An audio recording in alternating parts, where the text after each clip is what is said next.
What's up, dudes? Give me a sec while I snag these delicious tags. There it is! Robert the Bruce here. And it's about dang time we discussed why I shifted away from Battlefield for a while. I went back and forth on a few different clickbait titles for this video. I couldn't really decide on which one to go with, and they progressively just got worse. So I'm gonna list them all. The dark truth behind Battlefield 1. BF1 devs hoped no one would find this out. The real reason YeshGaming changed. My Fortnite affair. How one bad decision can change your life. Too Yesh, too furious. YeshGaming 3. This time it's personal. Family Christmas video from 2009. To be honest, I think I forgot what I was even doing towards the end. But I'm back on track, and the point of today's video is to share my thoughts on what went wrong with BF1, and how I'm really hoping they get it right with BF5. But first, a disclaimer. No animals were harmed during the making, no. The disclaimer is this. Battlefield 1, in my humble yet extremely accurate opinion, is an amazing accomplishment. I honestly don't have any specifics that would have greatly improved it. Given the setting, it was about as fun as it could be. The critical phrase there is, given the setting. Because ultimately for me, that's what made BF1 get boring a heck of a lot faster than any Battlefield that I'd played before it. There's a massive amount of really important stuff that goes into getting a shooter to feel just right. Things like weapon balancing, class balancing, balanced but interesting maps. Why am I saying balance so much? Time to kill, time to death, which are definitely different, but adversely affect each other, etc., etc., the list goes on. But at the risk of making it seem too simplistic, I'm going to narrow in on two critical things that are important for a game's longevity. Customization and speed of gameplay.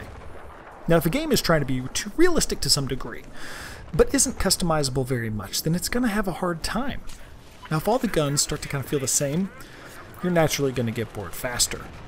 And let's face it, World War I happened over 20 years ago, and the weapons were lame.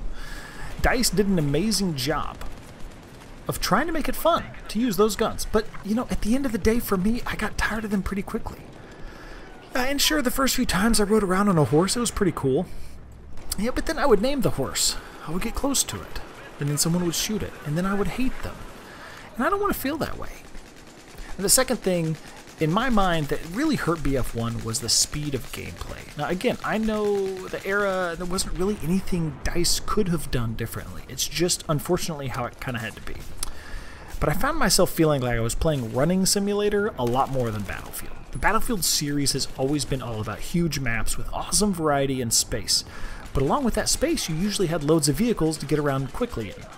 BF1 had some transportation, but I didn't feel like I was in the fight nearly as much in it compared to Battlefield 4 or even BF3. Lots of games don't really have to worry about this. You know, COD maps are about as big as my living room, so speed of gameplay is automatically high. Battlefield has to cleverly handle that, though, and in BF1 it struggled. Ultimately, that's why I pivoted away. I was bored of the guns, and I felt like the action was slow. I started playing more single-player games I had in my backlog. Fortnite came out and was new and fun. And BF1 just never really could draw me back in. Now, on the flip side, though, absence makes the heart grow fungus, something like that. And I probably am more excited for BF5 than I have been for a game in a very long time. I'm only a couple days away from the open beta, and I cannot wait to try it out. World War II weapons were made more fun to use. I love that Battlefield is getting back to being more of a hardcore team-based shooter, and the overall chaos of the game just looks really exciting. So with that being said, who am I going to see in the beta? Now, if you haven't yet, hop in the YeshGaming Discord server, links in the description, and join in with a squad. That's where I communicate when I'm loading in, and it would be a blast to get a pack of us in a lobby together. You know, assuming the beta matchmaking system actually allows that. But what were your thoughts on BF1? And how are you feeling looking towards BF5? Hit me up in the comments below. As always, thanks so much for watching. Do my neighbor next door a favor and hit the like button. And also, after you subscribe, hit that little bell icon. I think YouTube sends you money or something. I don't really know how it works.